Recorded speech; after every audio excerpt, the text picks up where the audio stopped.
반갑습니다. 말씀 보겠습니다. 마가복음 14장 32절부터 41절까지의 말씀입니다.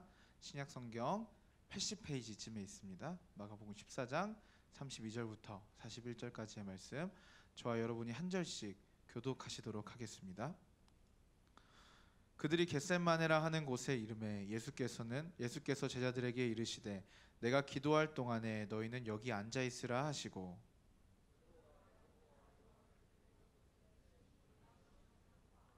말씀하시되 내 마음이 심히 고민하여 죽게 되었나니 너희는 여기 머물러 깨어 있으라 하시고,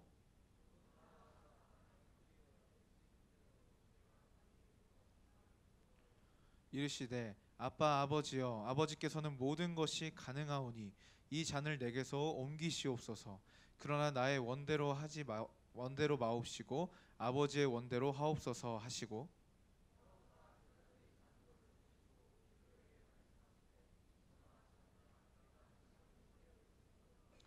시험에 들지 않게 깨어 있어 기도하라. 마음에는 원이로되 육신이 약하도다 하시고, 다시 오사 보신즉 그들이 자니 이는 그들이 눈이 심히 피곤함이라. 그들이 예수께 무엇으로 대답할 줄을 알지 못하더라. 그만 되었다. 때가 왔도다. 보라, 인자가 죄인의 손에 팔리느니라. 아멘. 올해 마지막 달이 시작됐습니다. 와, 충격적이지 않으세요? 저는 너무 충격적인데 벌써 올해 마지막 달이라니. 와, 진짜 시간이 너무너무 빠릅니다. 고3들은 이제 오늘을 포함해서 우리 고등부 비전홀에서 예배를 같이 드릴 시간이 4번밖에 안 남았어요. 이제 12월 22일이면 마지막 예배를 드리고 대학부에서 저기 뒤에 납치하러 올 거예요. 그러면은 그대로 질질질 끌려서 하단으로 넘어가시면 됩니다. 특별히 좀 여러분들에게 부탁을 하고 싶은 게 있어요. 대학부로 서로가 잘 정착할 수 있도록 나만 신경 쓰지 말고 우리 고3 학생들 주변의 친구들 좀 챙깁시다. 대학부의 현실을 들으면요, 정말 열심히 사랑하고 우리 고등부 선생님들이 열심히 사랑하고 가르쳐서 딱 대학부 보냈는데 그냥 막 쑥쑥 빠져가지고 막 정착하는 사람이, 그러니까 고등부를 잘 다니다가도 정착하는 사람이 막 60%막 이렇게 되면은 그 말을 듣는데 진짜 제 입맛도 없고 잠도 잘 안 오고 많이 슬퍼요.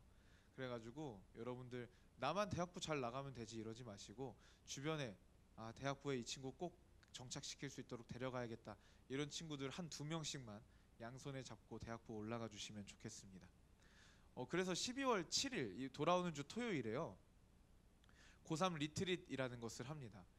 사실 그 리트릿이라는 것은 군사 용어인데 앞에서 막 나가서 치열하게 전투해서 싸우다가 이제 여기는 이제 우리 편 땅이다라고 생각되는 곳으로 돌아와서 잠깐 충전하는 그런 시간을 리트릿하다라고 이야기를 합니다. 근데 이게 우리에게 딱 맞는 것 같아요. 이제 힘겹게 고3의 모든 시간을 끝낸 여러분들이 잠깐 이제 모여서 우리 수고했다 하시고 이제 대학부로 넘어갑니다. 그래서 고3 리트릿 이번 주 토요일 11시에 6층에서 있는데 그때 오시지 않으면 내가 어느 나무에 배정됐는지 모릅니다. 진짜 그것만큼 충격적인 사실이 없죠. 그렇죠. 마치 대학으로 따지면 새내기 OT에 안 가서 수강 신청하는 법을 못 들은 거랑 똑같은 거예요. 와, 그럼 진짜 대학 생활이 막 비비 꼬이는 소리가 막 들리죠.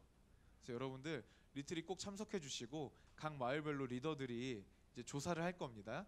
여러분들 참석할 수 있는지 없는지. 그러면은 대답 제깍제깍 해주시고 그리고 꼭 참석할 수 있도록 해주시기를 바랍니다. 엄지원 올 거지? 올 거지? 오케이. 네, 공개적으로 얘기했습니다. 자, 여러분, 오늘은 하나님께서 기뻐하시는 삶 12번째 기도입니다. 기도. 근데 기도를 보다 보니까 본문들이 참 많이 겹치더라고요. 올해 설교했던 거랑.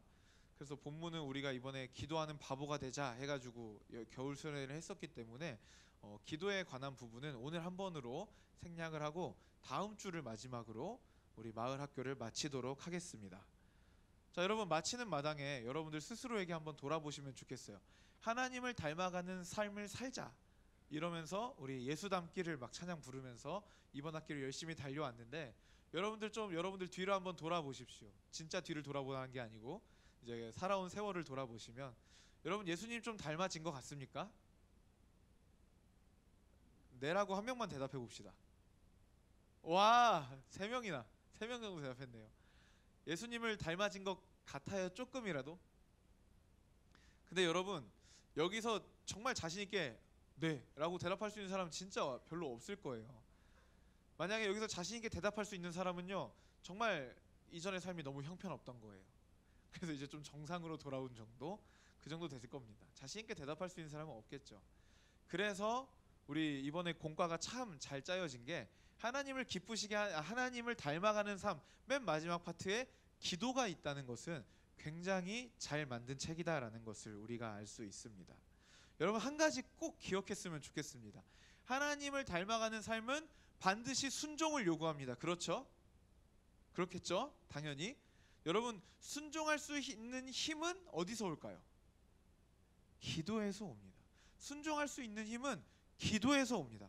마치 여러분 배가 이렇게 있는데 암초가 이 정도 튀어나와 있어요. 이렇게 이런 정도 튀어나와 있어요. 제가 직접 본 건데 저기 완도 앞바다에서 본 건데 암초가 이렇게 튀어나와 있는데 배가 이 안쪽에 있는데 못 나가는 거예요. 배가 넘어가고 싶은데 아무리 우웅해도 밑에 막 다 긁히는 소리 나고 못 넘어가더라고요. 근데 그 배가 그 암초를 뛰어넘었습니다. 언제 뛰어넘었을까요? 민물 때 물이 들어와서 가득 차니까 암초가 있는지 없는지도 모르게 슝 위로 지나가는 것을 봤습니다. 덕분에 목적지에는 제가 한 2시간 늦게 도착했는데 귀한 교훈을 하나 깨달았어요. 뭐냐면요 여러분, 우리의 삶에 정말로 기도로 하나님과 동행할 때는요, 짜잘한 시험들은 있는지도 몰라요. 그냥 뭐 시험이 툭툭 오면 뭐야 개미야 이러고 그냥 지나갑니다. 기도로 우리가 하나님과 동행할 때는 작은 시험들, 감정의 동요들 그냥 툭툭 치고 넘어갑니다. 누가 나한테 상처 주는 말 해도 쟤는 왜 말을 저렇게 하지? 툭 치고 지나갑니다. 이게 기도로 하나님과 동행할 때는 이런 능력이 나타나요. 그런데 여러분 우리의 삶에 기도가 메마르고 우리의 삶에 더 이상 기도가 고백되지 않을 때는요, 여러분 누가 옆에서 오늘 머리 밥 묶음 했네? 이 얘기만 해도 뭐야 이상하다는 거야? 쟤는 맨날 왜 외모 지적질이야? 쟤 짜증나네? 이러면서 시험에 걸어들여 넘어지는 거예요. 정말 아무것도 아닌데 픽픽 넘어지고, 정말 평소에 기도 열심히 할 때 같으면 그냥 쓱 지나갈 수 있는 시험거리인데 그걸 넘지 못해서 낑낑거리는 모습이 우리 안에 나타난다라는 거예요. 여러분 우리가 배운 것을, 여태까지 배운 것들을 삶 속에서 실천을 하려면 우리에게는 반드시 기도의 삶이 있어야 되는 줄 믿습니다. 그래서 여러분 오늘 특별히 예수님께서 이제 돌아가시기 전에 마지막 날 밤에 겟셋마네 동산에서 기도하셨던 장면을 제가 그때 설교했는데 또 하게 됐어요. 근데 여러분 정말 이 목사라는 직업이 참 좋은 게 뭔지 아세요? 설교를 했는데 또 해도 기억을 못하는 사람이 되게 많아요. 가슴이 아프지만 다행인 것 같기도 하고요. 그래서 그 말씀을 가지고 왔습니다. 여러분 오늘 말씀 들을 때 좀 여러분 안에 내가 기도를 안 해서 그랬구나 라는 깨달음과 내가 기도로 하나님을 닮아가는 삶을 살아봐야겠다 라는 고백이 있으면 너무 좋겠습니다. 방금 읽은 본문은요, 예수님께서 돌아가시기 마지막 날 밤에 잡히시기 바로 직전의 모습입니다. 오늘 우리가 읽은 이 장면이 끝나자마자 예수님을 잡으려고 많은 무리들이 몽둥이를 들고 찾아오게 됩니다. 예수님은 죽기 전에 마지막으로 제자들과 식사를 하시고 겟셋마네 동산으로 예수님의 제자 3명 베드로 그리고 야고보 요한 이 3명을 데리고 가십니다. 그리고 그리로 가셔가지고 기도를 하시기 시작하는데요. 여러분 예수님께서 이제 몇 시간 뒤면 십자가에 못 박히십니다. 몇 시간 뒤면 십자가에 못 박히십니다. 그런데 예수님의 마음이 평온하다. 그럼 좀 말이 안 되겠죠, 그렇죠? 예수님 그때 마음이 심히 고민하여 죽게 되었다라고 말씀하십니다. 마음이 심히 고민하여 죽게 되었다. 무슨 말씀이시죠? 내가 진짜 너무 고통스럽다. 내가 이렇게 고통스러웠던 적이 없을 정도로 너무 고통스럽다. 예수님이 두려워하고 계셨어요. 싫어하고 힘들어하고 계셨습니다.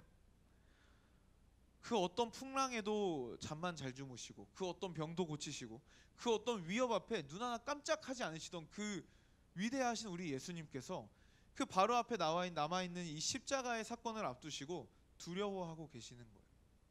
여러분, 이 장면을 본 제자들은 마음이 어땠을까요? 정말 낯설었겠죠. 우리 주님이, 어떻게 우리 주님이 저런 말씀을, 어떻게 우리 주님이 저런 표정을, 어떻게 우리 선생님께서 저렇게 불안하고 초조한 모습을 보이실 수 있을까? 그런 생각을 하지 않았을까 싶습니다. 예수님은 바로 앞에 임박한 십자가를 앞두시고 굉장히 힘들어하셨습니다. 그래서 제자들에게 너희가 여기서 나를 위해서 기도해라 라고 하시고 저쪽으로 가셔서 그곳에서 엎드려서 기도하기 시작하십니다. 기도의 내용이 35절에 나옵니다.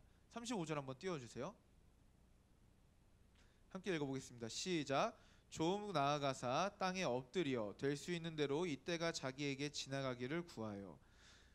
예수님의 기도의 내용은 굉장히 간단합니다. 뭐냐면, 하나님, 나 십자가 안 지게 해주세요. 하나님, 나 십자가에 못 박히기 싫어요. 아버지, 나 그것 좀 안 하고 싶습니다 라고 말씀하시는 것입니다. 이게 예수님의 기도의 내용이었다라고 말합니다. 여러분, 이것은 성경을 읽고 있는, 그리고 설교를 듣고 있는 우리에게 굉장히 당황스러운 일이에요. 왜냐하면 예수님은 십자가를 지시기 위해 이 땅 가운데 내려오셨기 때문이에요. 십자가를 지셔야만 예수님께서 이 땅 가운데 오신 목적이 이루어지는 분이셨습니다. 예수님이 그걸 몰랐던 게 아니에요. 처음부터 아셨고, 그리고 사역하시는 내내 중간중간에 내가 십자가를 져야 된다, 내가 죽고 부활해야 된다라는 얘기를 제자들에게 계속 가르치셨습니다. 그리고 지금 이 겟세마네 동산에 오시기 직전에도 내가 이제 곧 잡혀가서 죽는다라고 말씀을 하셨죠. 예수님은 너무나 분명하게 알고 계셨어요. 단 한 번도 내가 십자가를 지는 일을 하지 않겠다라고 생각하시거나 십자가가 피해갔으면 좋겠다 그런 말씀을 하신 적이 조금도 없습니다. 그런데 이제 와서 몇 시간 카운트다운이 들어가니까 이제 와서 예수님 뭐라 그래요? 아버지, 근데 나 이거 못하겠어요. 아버지, 나 이거 못하겠어요. 이것만은 못하겠어요 라고 말씀을 하시는 겁니다. 그만큼 십자가를 지는 일이요, 예수님께는 말도 못할 고통이었고 어려운 것이었습니다. 그냥 단지 육체가 고통스럽게 죽는 것, 우리가 생각하는 십자가의 고난은 거기서 머물 때가 굉장히 많은데요, 여러분, 모르긴 몰라도 예수님이 당하신 그 모든 고통 중에 육체가 고통스럽게 죽는 것은 진짜 얼마 차지하지 않았을 거라고 저는 확신합니다. 육체도 진짜 고통스러우셨겠죠. 절규하고 아파하셨겠죠. 그런데 여러분, 예수님께서 진짜 고통스러우셨던 게 뭘까요? 죄가 아예 없으신 분이에요. 죄를 모르시는 분입니다. 우리는 죄 가운데 태어났죠. 날 때부터 죄인입니다.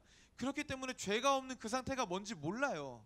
근데 예수님은 죄가 없는 그 상태로 평생을 살아오셨는데, 인류 역사상 아담의 죄부터 시작해서 인류가 끝날 때까지의 그 모든 죄악이 예수 그리스도께 심판으로 다가옵니다.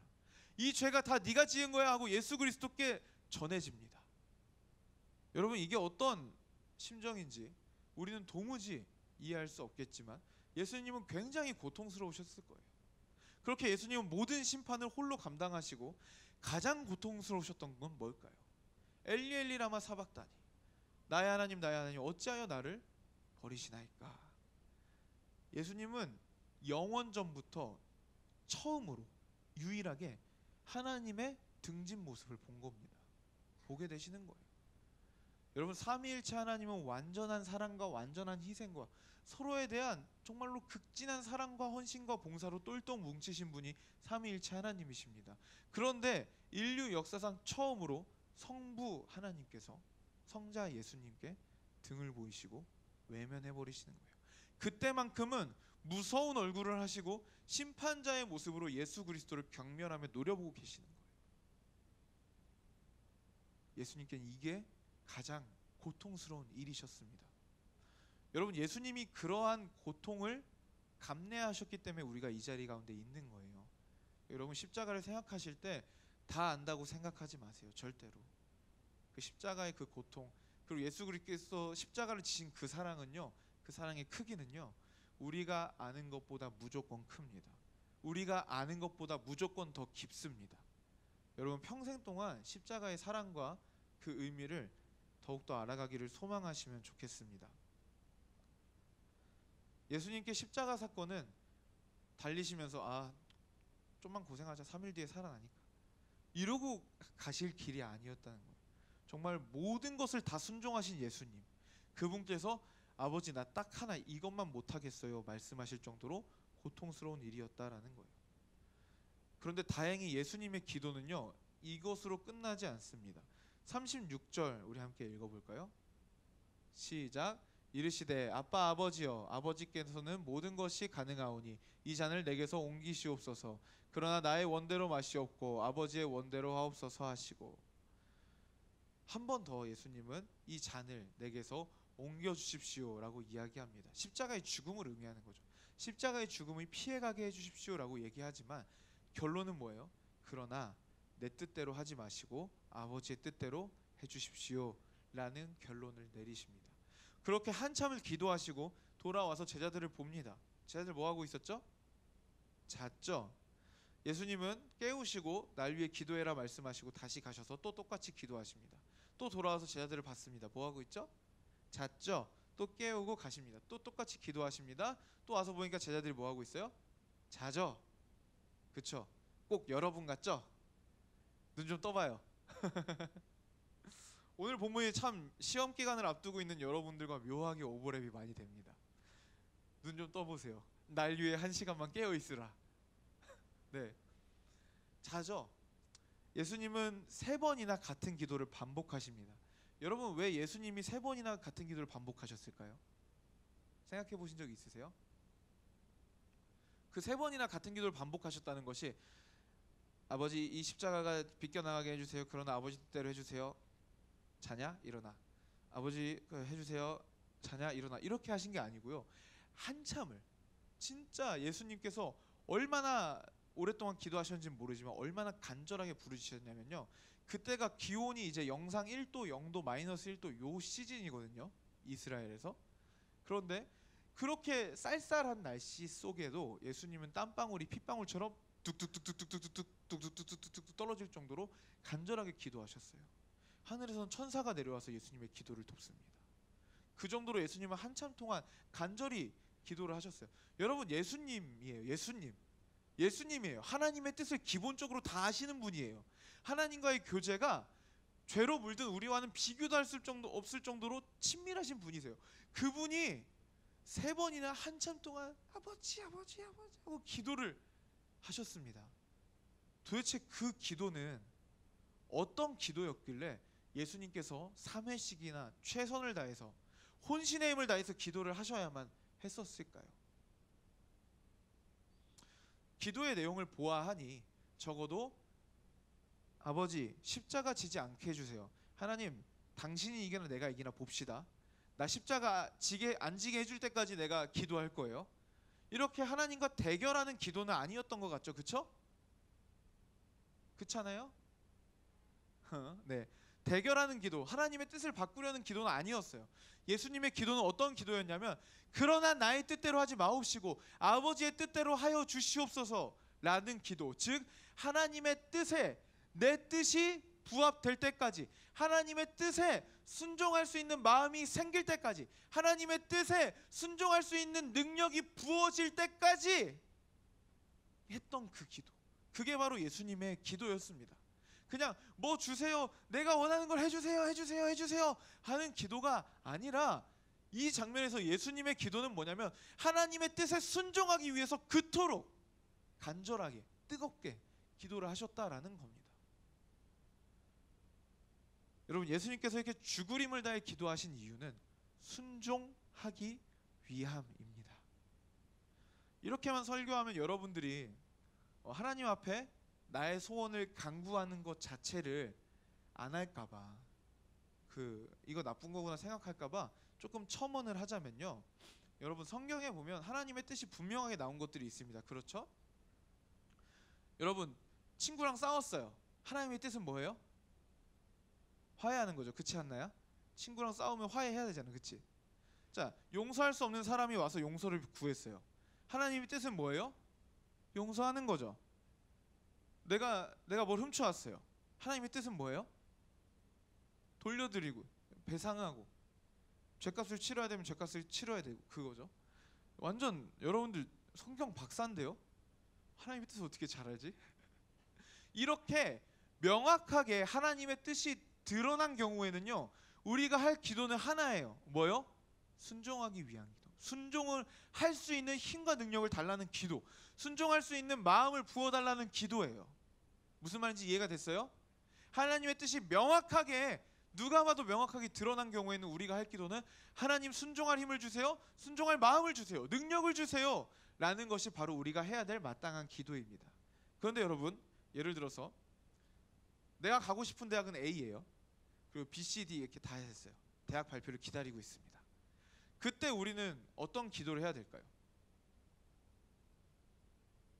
노골적으로 얘기하세요. A! 하나님 A! A가 아니면 죽음을 달라. 딱 띠딱 두르고 이제 맨날 A 이렇게 기도를 하셔야 됩니다. 그런데 여러분들이 그렇게 간절하게 기도를 해봤는지 모르겠는데, 그토록 깊게 간절히 기도하다 보면요, 이거는 영업 비밀인데 기도의 결론이 어디로 가는지 아세요?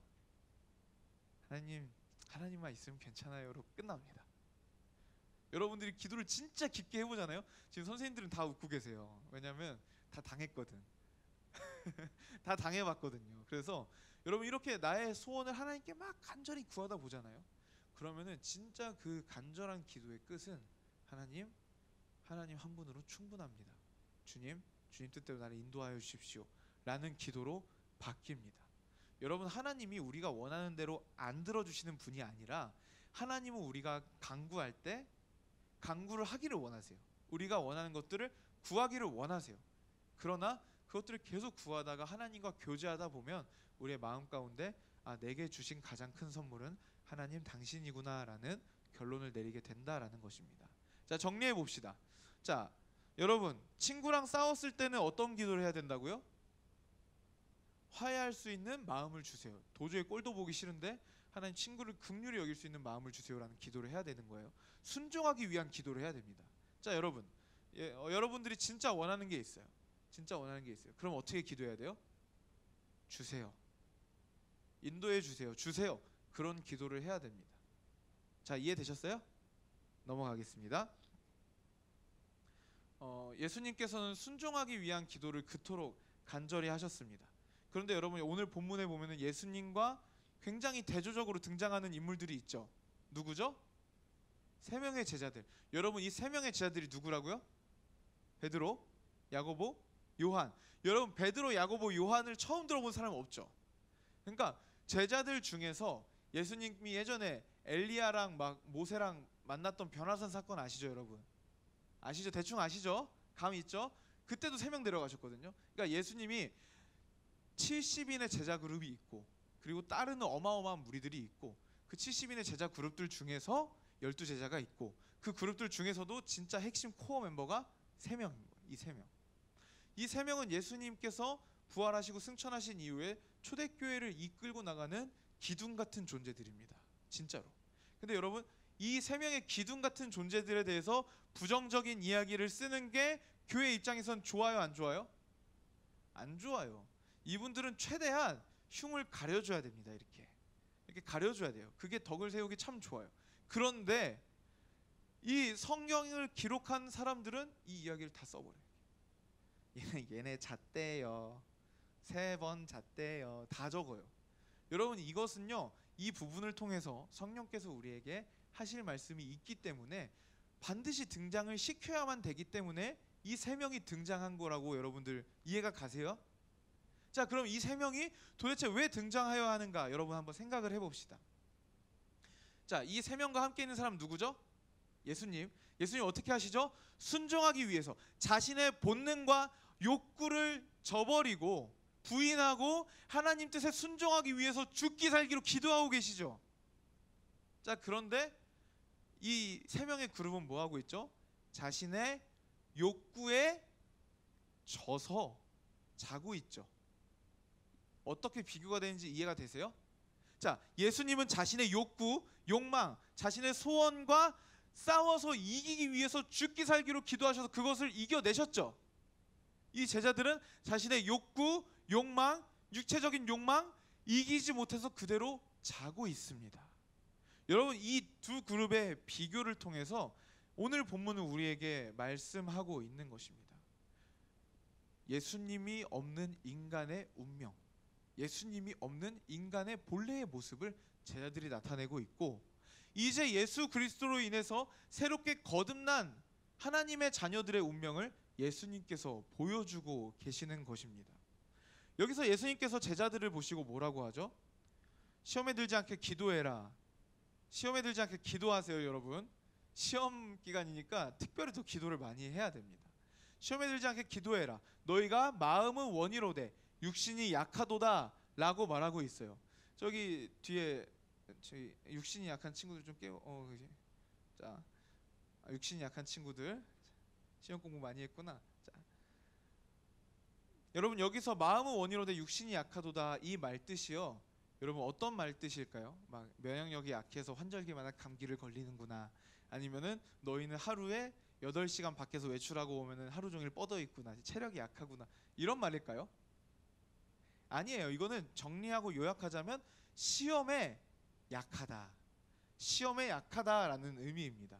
시험을 극복해내지 못하고 시험에 약한 자들이다라는 거예요. 너희가 마음은 정말로 그 태산 같은 나의 스승님이 처음으로 기도를 부탁하셨어요. 와, 우리 주님을 위해 같이 기도하자. 마음은 이건데 육신이 약해요. 잠이라는 시험 앞에 그대로 그냥 시험에 빠져서 잠드는 거예요. 여기서 마음은 원이로되 육신은 약하다 할 때 약하다가 뭐라고요? 시험에 약하다. 여러분들을 찾아오는 그 크고 작은 모든 시험에 약한 자들이다 라는 말이에요. 제자들은 그렇게 육신이 약한 자들이었습니다. 제자들뿐만이 아니라 아담 이후의 모든 사람들은 이렇게 육신이 약한 자들입니다. 여러분들, 제가 기회가 있을 때마다 여러분들에게 점검하는 것이 있습니다. 자, 나는 성선설을 믿는다. 성선설을 믿는다. 와, 올해 초만 해도 한 5명 들었거든요. 와, 진짜 여러분들 설교를 잘 들었군요. 자, 그러면 성무선악설. 성무선악설. 전문용어로 백지설. 인간은 백지로 태어난다. 없어요? 선악설을 믿는다. 나는 네가 무슨 말하는지 진짜 모르겠다.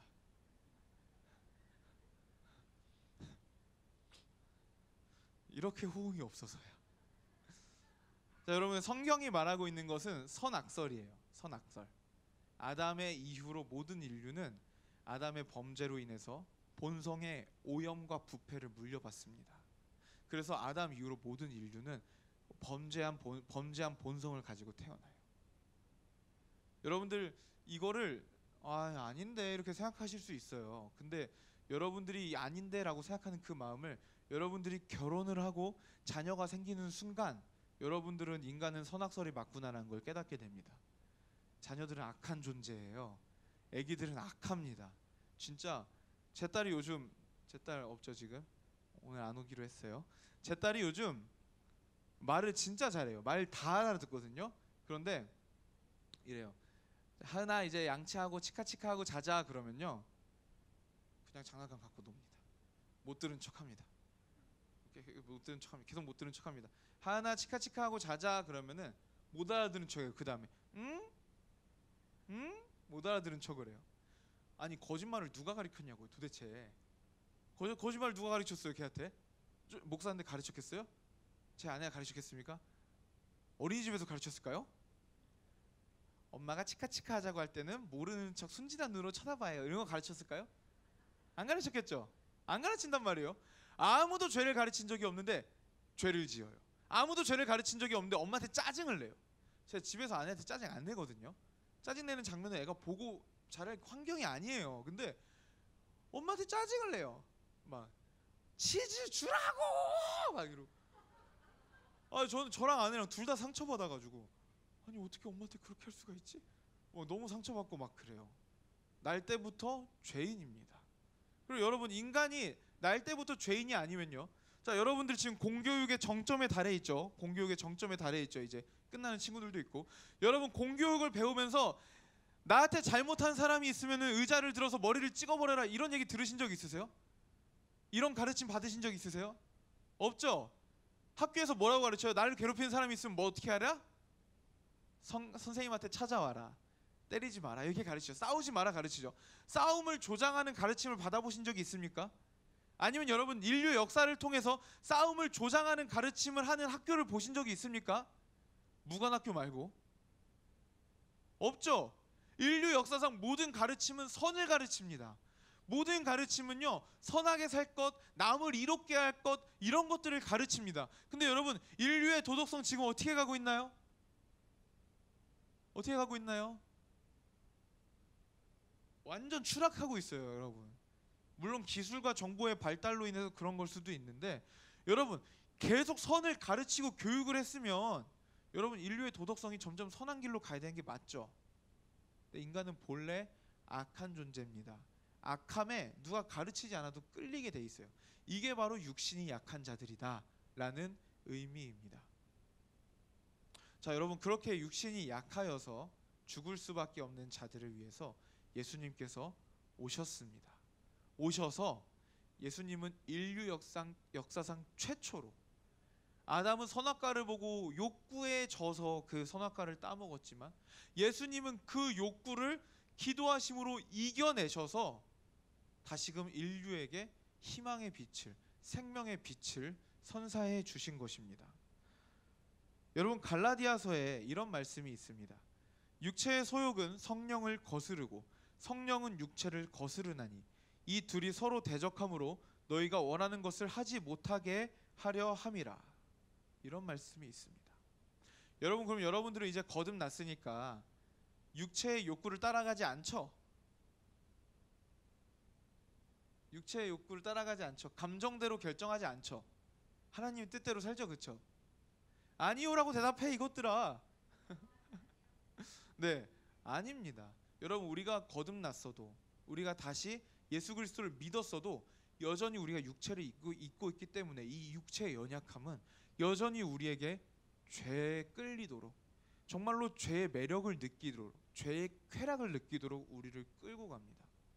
이것을 대적하기 위해 예수 그리스도께서 올라가시면서 우리 안에 다른 한 존재를 보내주셨는데 그분이 누굴까요? 성령님. 그래서 여러분, 이제는 우리가 그냥 죄에 질 수밖에 없는 운명이다, 거짓말이에요. 죄에 질 수밖에 없다, 거짓말입니다. 육체가 연약해서요, 핑계입니다. 이제는요, 우리는 기도함으로써 육체의 욕구를, 우리 감정의 동요를 이겨내고 하나님께서 기뻐하시는 뜻을 선택할 수 있다, 없다? 있다. 우리 안에 성령께서 계시기 때문에 우리가 기도함으로 순종할 능력을 얻어낼 수 있다라는 것입니다. 여러분, 이 사실을 진짜 믿으세요? 그럼 기도를 하셔야 됩니다.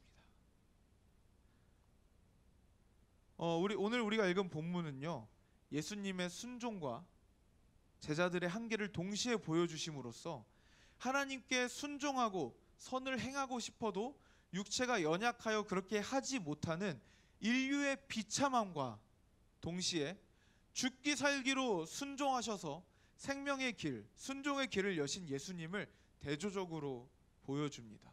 보여주면서 오늘 우리에게 말씀하시는 겁니다. 여러분도 예수님께서 보여주신 그 길로 따라가지 않으시겠습니까? 라고 말하고 있는 것입니다. 자, 그럼 이제 우리는 어떻게 살아야 될까요? 우리도 예수님을 따라서, 예수님을 쫓아서 기도함으로 나의 욕구와 나의 욕망과 죄악된 나의 생각들을 이기고 그것들을 쳐서 하나님의 뜻 앞에 무릎을 꿇려버리고 하나님께 순종하는 길을 걸어가야 되지 않겠습니까? 정말 기도하지 않는 시대입니다. 진짜 기도 안 하는 세대예요. 진짜 요즘 너무 심합니다. 한국교회 전체적으로 기도 너무 안 합니다. 망조예요. 한국교회가 기도를 너무 안 합니다. 그래서인지 요즘 시대는, 요즘 세대들은 너무나 쉽게 무너집니다. 너무나 작은 시험에도 무너집니다. 너무나 작은 시험에도 묶여서 극복을 해내지 못합니다. 여러분들 뿐만이 아니라 그냥 교회 전체가 다 그래요. 자그마한 시험거리에 넘어져서 극복하지 못하는 분들을 보면서 아, 진짜 한국교회가 회복해야 될 건 기도구나 라는 생각을 많이 하게 됩니다. 여러분, 우리가 넘어졌을 때 우리 몸을 일으키는 것은 근육입니다. 맞죠? 그쵸? 우리의 믿음이 넘어졌을 때 우리의 영혼을, 우리를 다시 일으킬 수 있는 것은 기도예요.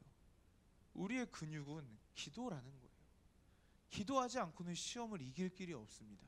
기도하지 않고는 순종의 길로 나아갈 수가 없습니다. 여러분들, 우리 믿음의 선배들의 신앙을 한번 생각해 보십시오. 여러분, 손양원 목사님 아세요? 여러 번 얘기했는데, 손양원 목사님, 그분은요 자기 아들 2명을 죽인 공산당을 자기 양아들로 입양합니다. 사형이 선고되어야 되는 그 사람을 위해서 투서를 씁니다. 죽이지 마세요. 내가 죽일 거예요. 이런 거 아니고, 죽이지 마세요. 제발 살려주세요. 씁니다. 그래서 나오니까 자기 양아들로 삼고 사랑으로 키웁니다. 여러분, 자기 자식을 2명이나 죽였습니다.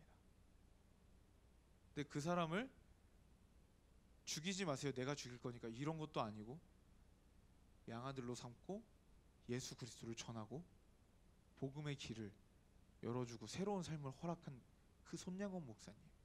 여러분, 그런 스토리가요 우리 한국 교회의 믿음의 선배들에게 엄청나게 많습니다. 정말 어떻게 인간이 저래, 이런 모습들이 한국 교회 믿음의 선배들의 이야기에 되게 많아요. 그 비결이 뭐라고요? 기도. 내 본성, 내 욕구, 내 감정을 억누르고 하나님의 뜻이 내 삶 가운데 이루어지기를 소망하며 그렇게 간절히 순종할 수 있을 때까지 엎드려서 기도하던 선배님들의 모습을 기억합니다. 여러분, 여러분들이 회복해야 될 건 기도예요. 여러분들의 신앙이 왜 이렇게 약한지 아세요? 여러분들이 왜 이렇게 작은 시험에 상처받고 작은 상황도 극복하지 못하고 작은 감정의 동요 앞에 무너져갖고 회복하지 못하는지 왜 그런지 아세요? 기도하지 않기 때문이에요. 기도하지 않기 때문에. 기도해 보세요. 문제를 가지고 기도해 보세요. 안 된다 하지 말고, 나 교회 옮길 거예요 하지 말고, 나 리더 못하겠어요, 예배팀 못하겠어요 말하기 전에 여러분 먼저 기도의 자리로 나아가세요. 가셔서 하나님, 당신의 뜻이 무엇입니까? 순종하기를 원합니다. 순종할 수 있을 때까지 엎드려서 하나님 도와주세요, 기도해 보세요. 그렇게 작은 산들을 넘어가면 어느 순간 정말로 근육이 짱짱하게 붙은 여러분들의 모습을 보게 될 겁니다. 그렇게 살아갈 때 우리는 비로소 하나님을 닮아가는 삶을 지속적으로 살아갈 수 있는 줄 믿습니다. 자, 오늘 설교 요약 한마디로 드리겠습니다. 순종 못해요가 아니라 순종할 수 있을 때까지 기도합시다. 아멘. 자, 따라해 봅시다. 순종 못해요가 아니라 순종할 수 있을 때까지 기도합시다. 네, 이 시간 우리 함께 말씀 붙들고 기도하면 좋겠습니다. 이 시간 기도할 때 우리 특별히 결단을 하면 좋겠어요. 여러분, 진짜 기도해야 됩니다. 기도하지 않고는 하나님의 말씀대로 살 수 없어요. 기도하지 않고는 여러분들은 하나님의 능력을 경험할 수 없어요. 기도해야 됩니다. 여러분, 이 시간 결단할까요? 하나님, 내가 나의 매일의 삶 가운데 기도하는 시간을 구별하여 두겠습니다.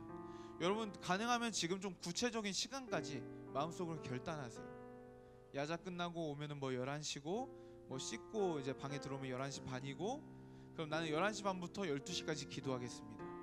또 그게 힘든 사람들은 아침에 원래 7시에 일어나는데 6시 반에 일어나서 30분 동안 기도하겠습니다.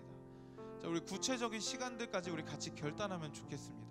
그리고 함께 기도합시다. 하나님, 작은 시험에 쓰러져서 넘어져서 회복하지 못하는 자가 아니라 기도함으로 순종할 수 있는 능력을 얻어내는 하나님, 그러한 신앙의 용사가 되기를 원합니다. 하나님, 내 삶 가운데 역사하여 주십시오. 기도하겠습니다. 우리 결단하며 간구하며 기도하며 나아갑시다. 기도합시다.